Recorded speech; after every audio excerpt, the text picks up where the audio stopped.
But yeah, like you really should shop anything like that that's recurring, because there's always like a better deal you can get. Well, also people are always looking for transfers. They want growth. They want subscribers, right? Yeah. Mm-hmm. Not only that, but a lot of these companies, your lifetime value to them is so high that it's pretty easy to get better pricing on stuff. Like up front. If your thread is leaving. And it's not only just like insurance, but also like insurance providers, phone companies, that kind of stuff. That's why they always will give you a better deal. Leave. Like we had an internet outage this morning for like the 6th time in the last like couple of months. And I called them and I was like, what is this? And they gave me a $250 credit on my bill. Oh, nice. Which is essentially like 3 months worth of internet. I'm like, that's great. Let's tell my wife to do that today, because that's crazy. Yeah. But it's just like, it's out of principle. I was like, why don't I just go back to Comcast instead of using your shitty service, which apparently is constantly down? And they're like, oh, well, we'll credit you for 3 months. Blah, blah, blah. And I was like, how much would you have credited me if I really was a real asshole and I wasn't being nice? Right. Like, what is this? I'm canceling no matter what. Yeah, right. Yeah. Totally. Yeah. What's going on, guys? Welcome to Collecting Keys. I am Mike DeHaan here with my co-host Dan Austin and Dylan Cook. My best friend Dan. Yes, exactly. But if you guys are new to the show, I don't know, just listen to it for 5 minutes. You'll decide if it's your vibe or not. But I will say, last week's show, I got like an abnormal amount of feedback about it. And I listened to it. It was actually pretty good. Like, if I was a random dude who had stumbled across these 3 idiots on the internet, I would subscribe, because I was entertained and I already knew what we were going to talk about. And I actually got over the absolute disgust of hearing my own voice, which is always such a challenging to do. I got over that very quickly because I felt like the conversation was fun. Your audio was kind of shit last week because you were traveling though too. That was 2 weeks ago, Dylan. Welcome to the fucking future. Oh, shit. Yeah. Welcome to the future, bitch. Yeah. I would say also, where like sometimes when I listen to the pod, I'm like agreeing with myself. I'm like, yeah, bitch, it's because you fucking said it. I'm like, yeah, dude. Yeah. These guys know what's up. Yeah. It'd be worse if you're like, oh man, I shouldn't have said that. Right. I mean, I definitely do that sometimes. Yeah. I had like a couple of friends listen to it that don't normally listen to our show. One of my friends, she said that she was listening to another podcast and it ended and it just like rolled into our show, because she's subscribed. I guess she doesn't listen. And she said she was like, who's talking? Is that Mike? But he sounds like a nerd. Like, I don't understand, because I have like my podcast voice, But then she listened. She said it was actually very entertaining. Yeah, there you go. I say I'm giving credit to us, because even though we've done 502 reps, it's hard to see your own progress. But if we really want to torture ourselves, then we should listen to like one of the first couple episodes. Don't. I purposely don't go far that back. Whenever people reach out and they're like, yeah, I started at episode 1. I'm like, don't do that. Yeah. Just jump to like 150 and like start. Even then, is the material even relevant from 2024, 2025? I mean, no. This is the problem with all that kind of content, like the real estate sort of content is, we see this a lot with the lending business now, especially, is you will have people that are consuming, the books and the YouTube videos and podcasts and everything from like 2019, from like the old Bigger Pocket stuff. Because, they went and talked to somebody and they're like, oh, Bigger Pockets was way better. And Brandon Turner was on there. So they're like, let's go listen to those Brandon Turner episodes. That's 7 years old now. Yeah. Like, that is not relevant. Yeah, but the crazy thing is, he's saying the same shit as he did back then. So yeah, his Instagram. Just go to his Instagram, you'll get the same material. Yeah, right. Totally. Yeah. And then people take that as like gospel. Like, that's still the way the business works. So different. It's so different in every way. Well, that's just a swear experience. You can use those as maybe like stepping stones, but until you start doing your own deals and running your own business, then you learn like, oh, this is what it actually takes to be successful. For sure. Well, just like the space has evolved so much, and like even a lot of the different strategies and products and different things they talk about, they don't exist anymore. Mm-hmm. Like, they're not even applicable. Even in our show too, you go back 5 years, some of the guests and stuff that we have on, those people probably aren't even around. There's probably a guest we've had on the show who's dead. We don't even know. Yeah. As a point to this. How's Eric Brewer doing? Is he alive? Yeah. Not for his long, content's not my thing anymore. Yeah, definitely stroked out by now. There's a bank here locally that one of the, I guess, local gurus always pitched, because they did no seasoning, 80% LTV on appraised value. So you could really like basically close a week later and refi 80% of the value. Oh, damn. They don't do that product anymore. You can imagine why. Yeah. But a lot of the people are still asked for products like that. That's been around. Like, they just don't exist. Sorry. Like, it's not a thing anymore. Yeah. No. Yeah. Anyways, what we're talking about at the start of the show, though, was making sure that you're analyzing your different sort of recurring expenses that happen with your real estate and with your business. And so we kind of got onto this topic. Yeah. So taxes is a big one. I'll talk about that in a sec. With the insurance, so I recently just redid a bunch of insurance on like my personal portfolio, and across my entire portfolio, my total insurance bill dropped over $3,000 for the year. Right. So not like an insanely huge amount, but like that's decent, right? And that's money that's just going straight to my pocket. And, you know, to Dan's point, he's like, well, good luck getting an insurance claim. It's like, I'm not going to get an insurance claim regardless of who I have. So I might as well just pay the least amount, like the way. Or you're going to get, if you do file a claim, you will pay it back no matter what. Totally. Right? So yeah, it's going to be a whole thing. Yep. But taxes is another one, because I just recently did a refinance through Sir Lancelot, by the way, for one of my triplexes that I own. And I got the appraisal back, and it was about $150,000 less than the tax assessed value on that was showing up on the county assessor website. That's what the appraisal came in at. And so I was able to submit that to the county and basically say, hey, you're taxing me for this amount. Here's what the actual appraised value is. And I was expected to be kind of like a process, but literally I got an email yesterday where they get, hey, we got your claim. Makes sense. We'll make the adjustment. Sweet. Love it. And so that alone is going to save me almost $1,000 for the year. The flip side of this, I actually had even on our primary residence, where it had a massive appreciation because we bought in 2020. The insured amount was actually less than the value. Mm-hmm. And so you almost have to go back and be like, hey, like this actually needs to be bumped up a little bit. Right, yeah, well, totally. Because also you don't want to get into a situation like we had with our condo that we ended up selling where, well, that was a whole different deal because basically the market value was more than the rebuild value.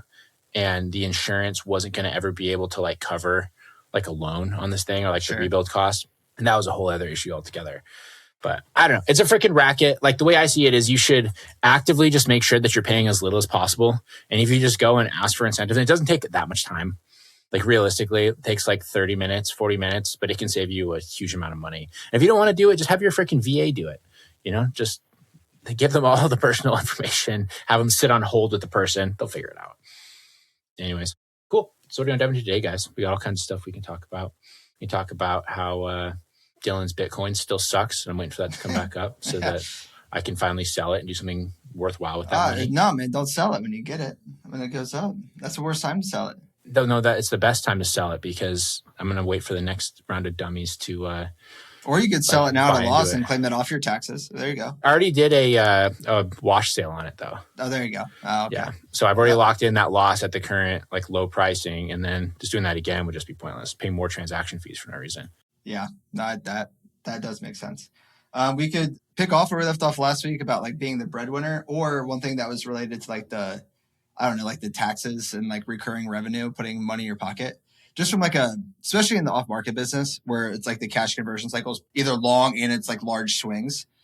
If you're like projecting out, this is a great example lately, your accounts receivable or the money that you think you're going to be, it's always less than what you actually think it's going to be because something always comes up during the due diligence process.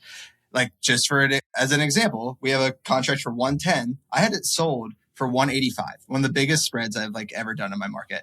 Guess what the payoff comes back at? 150. 180. Oh my God. Bad.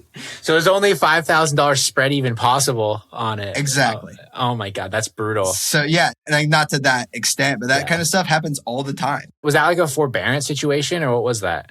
So we sold the original mortgage. And so I guess just to clarify, in case people missed that. So you had your contract for 110. The seller, so basically Dylan's buying it from their payoff statement for the property came in at 180. So essentially for them to not have to bring money to closing, Dylan's going to have to pay at least 180 for this property. Correct. And so their mortgage balance, they haven't paid on it since 2024. So how they haven't got foreclosed on it, I have no idea. But that's like 150. And then there is the secretary forbearance loans of another 30. Well, are they at least rational and they're going to like get it done? I know it kind of is not really worth it for you for the effort. I mean, yeah, we'll still make it work, but like just even the mental thing of I'm going to make 70 grand to I'm going to make five. Yeah, that sucks. Screw that, dude. Yeah, we've faced that a lot of times over the years. And one of the most challenging things is you would face these sellers that were like almost in denial about it. Right. And then they still wouldn't want to move forward though. Well, it's not worth it for me anymore if that's all I'm going to get. I'm like, well, every day that you don't sell, you're going to get less because you're accumulating daily penalty interest and fees. Like realistically, if you wait 3 weeks, you're going to get nothing. So I don't know what your issue is. And what they think their other options are. I do you think someone else is going to offer them 20 grand more, that's likely not going to happen. That's what a lot of them think. They live on hopium and prayers, because that's why they're in that situation. Is like, well, something will come by that'll be better than that, and then they're in foreclosure. Yeah. That's like I always said, most of the times we were dealing with sellers, it had nothing to do with like I'm not gonna say nothing, but it didn't have anything to necessarily do with a certain decision. It had everything to do with the indecision. All the times they decided to not take action, decided not to do something, is what compounded and got them to that position where they're in foreclosure, they're in bankruptcy, they had liens, they didn't pay their contractors, whatever it is. It was just them not doing something and then not taking care of it. Sometimes you get in weird situations, right? Maybe you have a medical issue and you put a lien on your house, but like, what do you do after that? And most of them, just like most sellers we deal with, just kind of curl up into a ball and just hope something will change. And it never does. The one that we closed on Tuesday that I'm having you guys do the refi for, the day of closing, literally that morning, I get a call. We're clear to close. Someone put a mechanics lien on last Friday. Nice. But so it was in the amount of like $6 grand. So I just ended up like calling them and be like, hey, like I'll give you $3 grand to make it go away. And they accepted. So it was just worth it at that point to just like get it done. I could still get owner's title insurance. Like the deal still worked. Yeah. But so to your point, I guess, regarding this conversation in taxes, like I said, you've been paying taxes based off this projected income and then overpaying, or what? Well, we did overpay in 2025. We just finalized them last week. Yeah. So we're going to get some of that back. Me too.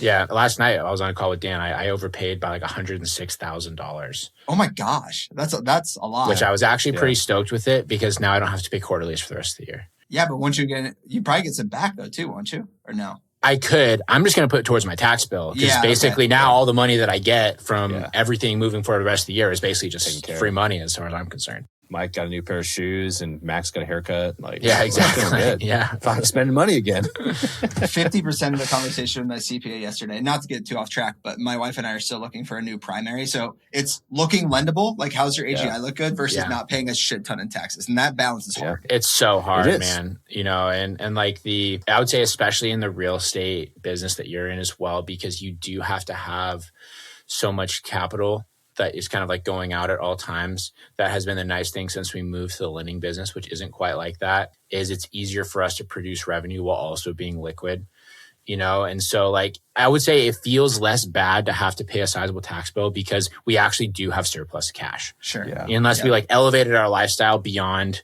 what we should have done because we were just living off of like the gross revenue. But when the real estate business, it always felt like when you're paying a tax bill, you're like, oh my God, there goes all of my money. When you're in acquisition mode or in flipping mode, like you feel poor all the time because you're putting all your capital out there and you don't get it back when you want to. My go-to lender, like for the primary, not for like business or rental stuff, basically like, dude, you got so much stuff going on. Like getting you even a 30-year loan is going to be hard at this point. Like he wanted me to do like a 25, like a commercial loan, but on a primary. Really? Like a 5-1 ARM, 25-year AM.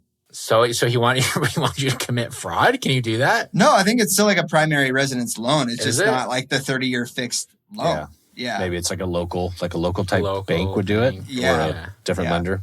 That's always a challenge though. You know, like projecting for that, like it's very easy, I think, especially when you start making money, to forget about how significant that tax burden is, you know, because like when you come from the W-2 world, you don't really think about it because it's all taken out of your paycheck. But once you have your own business and that becomes your primary source of income and that actually grows, you pay a lot regardless of. Yeah. And then you need to be in taxes. I think Dan, you know it's better, like a C Corp. So you're not paying also self-employment taxes, like 15% on top of all the other business taxes. Yeah. Yeah. And the only other change we made was I increased my own W-2 salary by $25K. Like, so that way it looks a little bit better, but looks a little more consistent. And that's what they want, is they just want consistency over time. You know what I mean? For a self-employment person, like if you can show the same thing over and over for 4 or 5 years, even if it's lower than like up and down, like where like if you had like up and down, but you made way more money on the aggregate, they don't want to see that. They want to see that you paid yourself $85,000 a year for the last 5 years. Well, and if you calculate AGI, depending on your capital gains, if you did sell properties or whatnot with depreciation, there are large swings, I guess is my point. So there are. Yeah. And all these people that are out there talking about how they never pay taxes with these super high incomes, they're either lying to you. They're full of shit. Or they're committing fraud and they just haven't been caught yet. Yeah. I don't know how there's a way to do that. Yeah. Because here's the other thing is you can know you have a tax bill. You can just not pay it and go on with your life.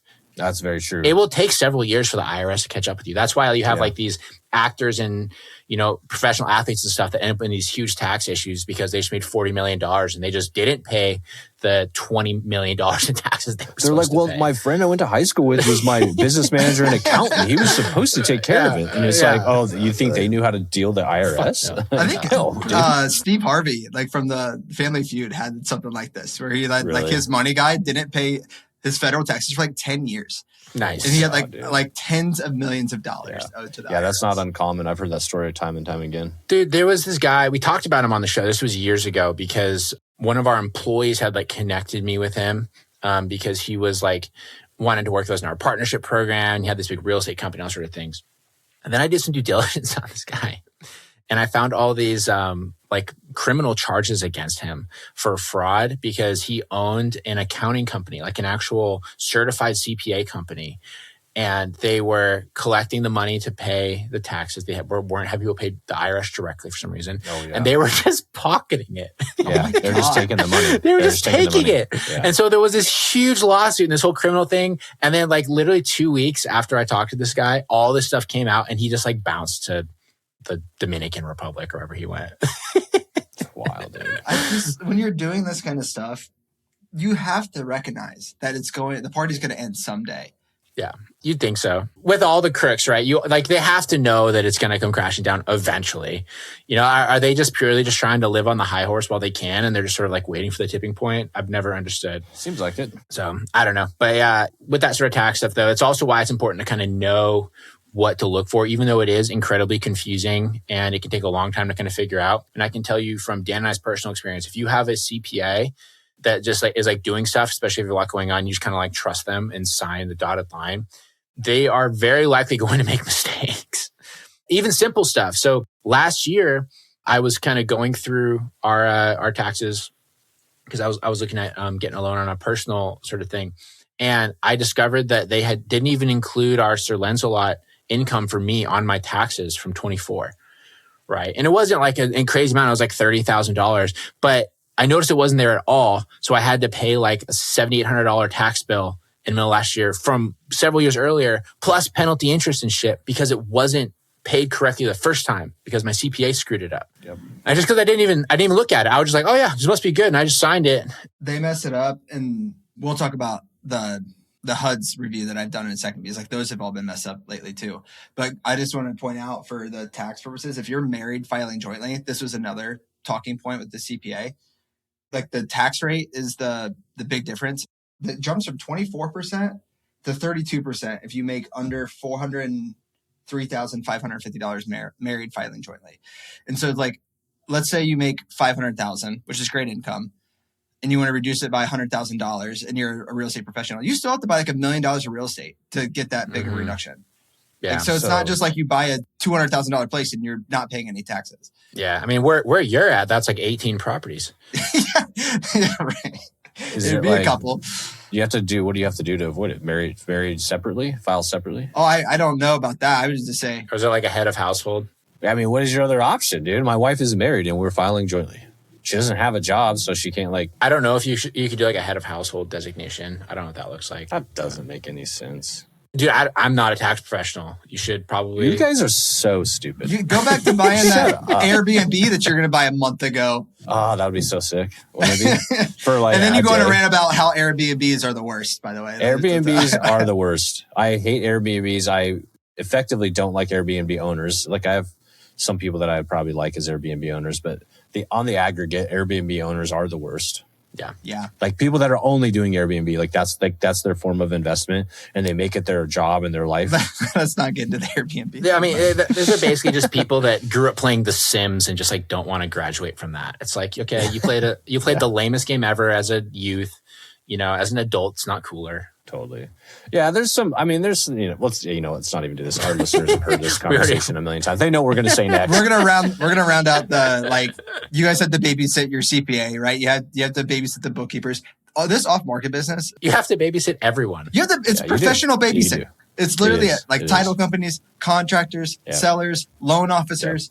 It's everything. Have you been sued yet, Dylan? Have you been sued yet? I've had a demand letter once. That was about it. Yeah. We've had a couple lawsuits, and the funny thing is that you have to babysit the lawyers, because if you just like tell your lawyer like, hey, I got sued, they'll go, let me see it. And you send it over. They're like, cool. We spent all this time researching this. Here's a $6,000 bill. You're good. You don't have to do anything. But if you don't like actually tell them very explicitly what you need and like what you're concerned and everything else, they will just happily rack up a massive bill and then send it to you because they're billing on hours. Yeah. There's no person in the industry that you don't have to babysit in some capacity. Yeah. Makes no sense. Billed by the hour. Yeah. Even with the title companies on both the sell side and the buy side, 4 out of the last 5 I reviewed had been wrong by like thousands of dollars. It's like, so I don't know. It's just like frustrating that you have to rely on so many different people in this business and anyone can derail a deal at any time. I think it's every business. And also like in your personal life as a higher net worth individual where you're at the point where you need to hire people for things, you're just going to have to watch stuff like that all the time because they're... Yeah, I know it comes with the territory, but it doesn't make it less annoying. Yeah. At the end of the day, the thing to always remember is anyone that you hire, they most likely are an employee that just wants to go home and watch their fucking Netflix and do like whatever their hobby is, right? And you are their client that you're working with them. You know, even if it's like a smaller sort of boutique shop or like it's a one-person CPA or whatever, you're still their client. You're their goal to financial freedom while, you know, you're part of that whole path for them while they're listening to their Alex Hormozy in the car, right? Like they're like, damn, I got dealing with my fucking $100 million offer. Look at that. Like it's working. Like you are a part of their bigger picture and you're just ultimately a, you know, paycheck to them at the end of the day. Yes. So, it's true. It's true. But unless you're a bar for Estelite, then you're a family and we love you. Yeah. You're part of the SLA family. And, so full of shit. Yeah, you're part of the kingdom. Come join the kingdom, yes. guys. Come join the kingdom. And if you do enough business with it, we're going to send you a sword. That's dope, actually. We actually have talked about that as like a while. Sword. It's like we need to have like a leaderboard where you can get like prizes, like a punch card system, and just having this like outrageous. It needs to be dollar amount and volume, like a number of loans. Yeah, if you get 100 loans with us, we will send you a custom engraved Sir Lancelot sword with your name on it. I will happily do that. Absolutely, it'll be a real one. I'll fly to Scotland. Is that where they have like good swordsmen? I can get Where swords the everywhere. samurai at? Is it like Japan? You could just go out to the 50,000 silver dollar gas station out in Idaho. Do they have that? Yeah, they have swords? Yeah. No shit. That's like the whole thing. Have you never been in there? I've been in there. I've seen just the bar where it's just a bunch of silver dollars. No, dude, like they have like around in like the little souvenir I section, they have like weapons. That was the coolest shit ever when I was like 13. I remember I went through there and I bought a battle axe. They just like let me they just like let me buy it and take it home. And my parents promptly bolted it to the wall because they're like, I already know where this is going to go. Yeah, a battle axe. Oh my God. Okay, I guess, cool. unless you got something else to talk about, I can talk about my recent experience of helping my clients buy a primary and dealing with general realtors. You still like work as a realtor? No, so I don't do it. Like literally, this will only be the second family I've ever helped buy a house. That's, like, why did you help them? It's like personal because friend? they're close friends and I'd still get like 20 grand. Okay, cool. I wasn't sure if you're just like, oh, I got like a Zillow lead. I'm just going to capitalize on this. No. No, I would not do this for anybody other than my friend. That makes sense. Sure. It's like Dan's been my realtor for the last house that I bought. I'm the worst fucking realtor. But well, the good thing is you were working with the actual worst realtor on the sell side. So. No shit, yeah. He was telling me about his fifth DUI and coke problem. Homie showed up with an ankle bracelet. Like he was supposed to be on house arrest. Yeah, and he is the grandson of the developer in a very well-established company in town that develops very nice neighborhoods. Yeah, like for decades. Yeah, well, that's not necessarily a good thing. That fits the bill, right? Like what you would expect. But so we walked this house. It's been on the market for 2 weeks. It's like they had it listed at 600,000. It's vacant. So all I did was I went like on county records. It's like, okay, they bought a new place. So they're paying 2 mortgages at once, because you can see that. And they have no other offers. I know they're cash. So we offered $50,000 less. And the other realtor was like, this is going to be so insulting. I can't believe you did this. Well, guess what? We're under contract for $40,000 less. Nice. So, there you go. Yeah. It's just, I don't know. I don't know where I'm going with that story other than I feel like they don't solve problems. They don't solve problems. And also, too, that listing agent's pissed because now she's getting a commission on $40,000 lower offer on the house. Sure. Right. This is where like the whole industry has had issues because the incentives are not aligned. They're not aligned at all. Yeah, I guess even from my side, if I was just a general realtor, I probably would have told them to offer more. But I'm not. I'm their friend. Yeah. You would have offered $5,000 less, right? And now you also have the mortgage lender who's like, shit, I'm making less money on a smaller loan, right? You have the insurance agent that's like, damn it, I'm making less money on a smaller policy. Everyone is completely aligned against the home buyer's best interest at all times. You know, it doesn't make any sense. The whole industry is completely broken. The thing that's always so funny as well is what's like a deal for an investor versus a homeowner is such a different like playing field, you know? Yeah. I remember when we first started really growing our business, and it was, 2020, 2021 came around very quickly, and everyone we knew was buying a house. And I'd have people that were telling me like, oh man, I got actually $5,000 below asking price on that house. In 2021, that was a flex because everyone was overpaying. And I was like, damn, we just bought a house for like 70 cents on the dollar. Way cheaper. It's complete. And people are buying fixer-uppers off the MLS with like $5,000 below ask plus like a concession. And you were like, the shit. And I was like, yeah, we just got one for $85,000 below market value. I will never forget when you told me that you guys had post-closing ARVs. Like post-flipped ARVs that were like different than the current ARVs. That still was blows my mind. They loved that. They did love it. Dude, I had a very short stint when Dan and I were growing our business where I got a job as a loan officer at a local hard money lending company. There were people, like borrowers for that company, that were defaulting on their loans, primarily in Seattle, where the property values were already high and the market was going crazy. Mm-hmm. And I remember overhearing this conference call, and this lady was like, so I know the loan's due. She's like, the problem is every single month, my property is appreciating 2% right now. The amount of money I'm going to make by holding onto this for 6 more months is a lot less than the penalty interest that you're going to charge me. It's pretty wild. And she was right. Like, she was so right. And the funny thing is she actually ended up paying off this loan like 4 months later, paid all the penalties, didn't give a shit. She probably made an extra like $80,000. How stupid is that? Dude, that's just like... That's just the sign of the times, man. The sign of the times. Sign of the times. For me, the principle of that is just really bad business, right? Like you're intentionally being a prick, which just makes no one ever want to work with you ever again. And sure, you made your money, but now that relationship is, ruined forever. Yeah, you come back for another loan. I'm like, sorry, you're shit out of luck. Yeah, well, there's a lot of other opportunity. What are you doing? Like, why don't you just go buy another property? Come on, Dan. We know that's not how people are. Yeah, exactly. That's how I would be. I was like, let me offload this one. Let me go get another one where I can make more than 2% a month on it.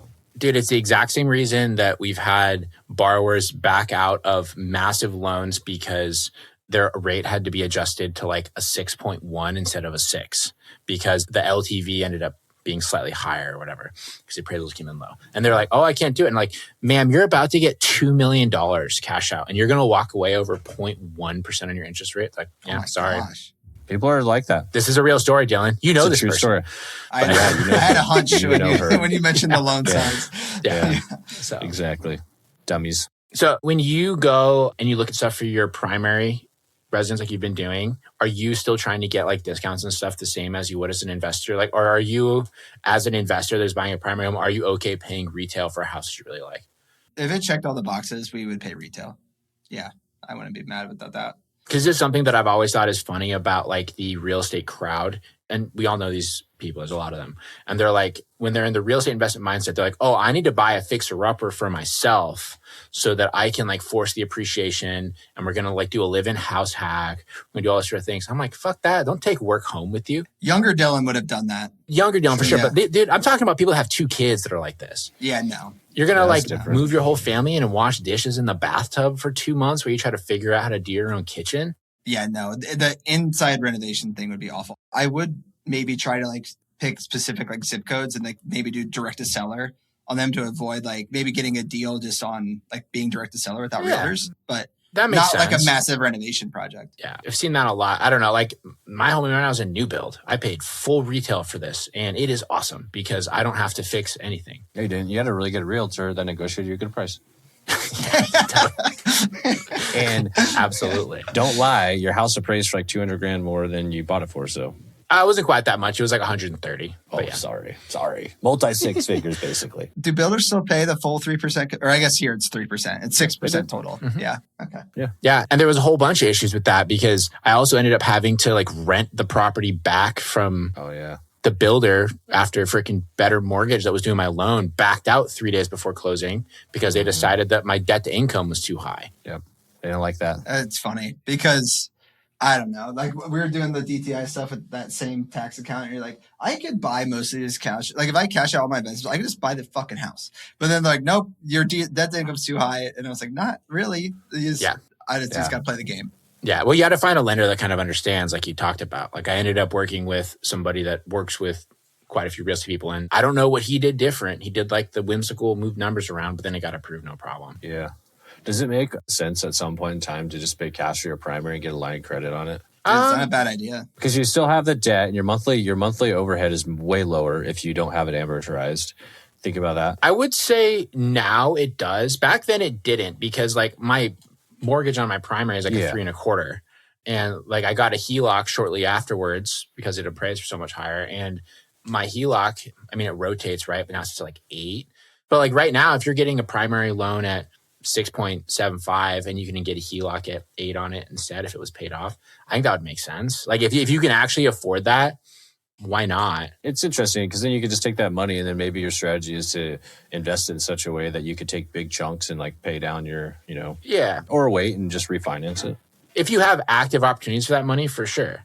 Like if you can make it so you don't have to worry about a monthly mortgage, but you can pull on that HELOC whenever you want. You're going to put it into rentals. You're going to put it into like house flips, those kind of things. And you don't have to worry about it on a month-to-month basis if you do have lulls. It could make sense, but it would just depend.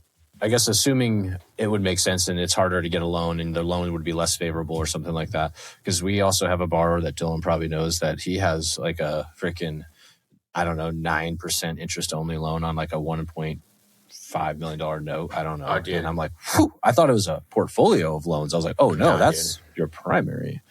Oh, I know. Gotcha. Yeah. It's like, that's a lot. Yeah. It all depends on your opportunity cost. Go for it, Dylan. No, like obviously the one side of this is, okay, you're just arbitraging interest rates and where you can spend the money, risk versus reward. And the other side of this is like, I look at our personal net worth and balance sheet, and it would be so cool just to be debt free. But like our thing is, our mortgage note is 2.5%. So the investor in me is like, never will I not do that. Because obviously you can do the math on what that come out would be different. But at the same time, having 0 payments would also be cool. Yeah. Well, it depends on what percentage of your net worth it is, right? But like, it's always kind of like a weird sliding scale, because let's say that you had like $5 million and you're going to pay off your $300,000 mortgage so you don't have to make a payment. Sure, that might make you feel good. That's cool. But also if you have $5 million, why don't you just make the payment? Because you won't even notice the drop in the bucket that's leaking out. No, I get that. But a lot of people's like boomers, like, they just paid on for 30 years. So they don't have a house expense. They have their, beat up cars. So they can realistically live on $1,500, $2,000 a month. Yeah. But they also come from a time though, where a lot of the conversations around debt are like, debt is always bad, and they really are averse to that. I think especially if you're somewhere like the Midwest, this isn't fully a Midwest dig, but I feel like the people that I've met that are from there, they sort of grew up with that sort of being a more traditional family value, I guess, around like eliminate all debt, be super conservative, all those kind of things, which out in the Northwest, you don't see that quite the same. Oh, yeah, no, it's definitely more common around here. Also, people also don't, like baby boomers didn't move. Like, I mean, how many of your parents moved? Yeah. My parents still own that. Oh, no, my parents have been the same house for 40 years. Yeah. Since 1990 is when my parents moved in that house. Mm-hmm. Yeah, my parents moved in there. It was like 1989. It's been the same thing. Right. So it's like, so then naturally you're going to pay your mortgage off at some point, it's just going to happen. You could have told them back in 2020, you can refinance your property, pull out $300,000 at 2% tax free. And they'd be like, what? Are you crazy? Yeah. I can't have a monthly payment. Yeah. Anyways. All right, guys. Anything else to dive into? I don't have anything else planned. Yeah, I heard Anthony Fauci was testifying in front of Congress recently. You guys want to talk about that? Yesterday. I don't know. I guess he didn't say anything for 111 times. I just wanted to, round it out. Opinions. I don't want to get into politics. It's I've actually really enjoyed getting out of it. That's why I brought it up. I want you to get into it. I want you to get into it. I will say this has nothing to do with either of those. I actually had this like weird thought. I was on a trail, like a biking trail, and I saw a person riding their bike and they were wearing a mask. I was like, that's interesting. Like, is that like a thing? Like, people are still caught up on this thing. Or I see people driving in their cars with a mask on. And it doesn't bother me one bit, because like my assumption, like 100%, I always assume if I see someone doing that, like it doesn't offend me at all, because it's like, that's their shit, right? It's their bubble. I assume they're doing it for my benefit. Maybe they're sick, right? But I was like, what are you doing on the bike trail with that thing, dog? Like, chill out, bro. Maybe it was a smoke. Maybe. See, there you go. Maybe they were thinking there's something there. Oh, I don't know, dude. Like, the only place I still see masks at this point is in like the Seattle airport. It is definitely a weird thing that still exists. I mean, but honestly, like even that, I don't even care. Like, cause it's like, I get it. People here are dirty, dude. You don't want to breathe in that nasty air. It's for them. I don't know. I'm headed to a wedding here in a couple weeks. And I need to get my suit that I have tightened up a little bit. And so I was looking at tailors. Tightened up? Tight? Yeah, bro. You've been looking good, dog. I know. I'm getting lean, Mine's bro. been looking good. But I was looking for a tailor online and I was reading Google reviews. And there was a Google review for this one. I thought it was so funny. It was from like 2 weeks ago. So it was recent. And the person that left the review, they're like completely disrespectful of my boundaries.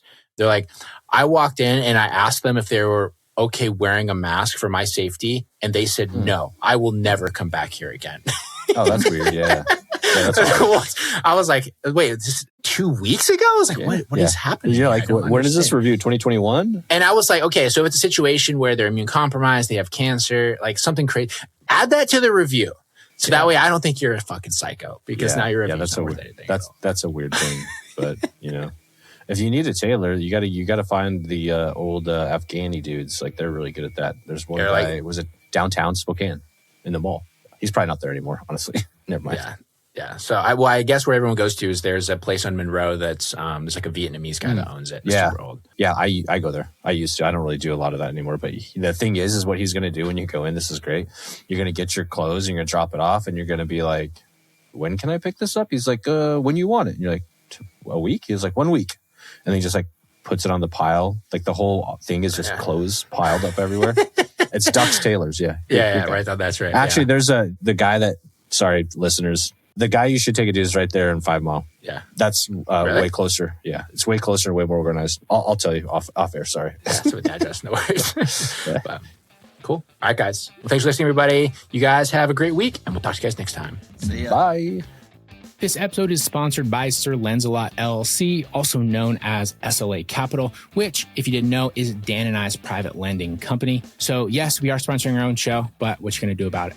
It is our private lending company that offers hard money and DSCR loans to real estate investors of all types. So you can be a new investor, an experienced investor. You can be buying flips. You can be buying rentals, whatever. We can do everything. And not only that, but the rates that we offer are just as competitive, if not cheaper, than pretty much every other company out there. So whatever big company you've been working with, bring us their term sheets and I guarantee you that we can probably beat it. We have the same connections they do. We just don't have all the overhead and middlemen. So if you want to come and check us out, go to slacapital.com/keys and I will know that you came from the show. And by seeing that you came from here, when you get to closing, you will save $500 on your first loan with us. So slacapital.com/keys, we would love to fund your next deal. Thanks for listening, everyone. If you want more from us, you can shoot us a follow on Instagram. I am at Mike_invest. Dan is at InvestorMan Dan. And Dylan is at Dylan_does_deals. Shoot us a follow and send us a DM to let us know what you think of the show.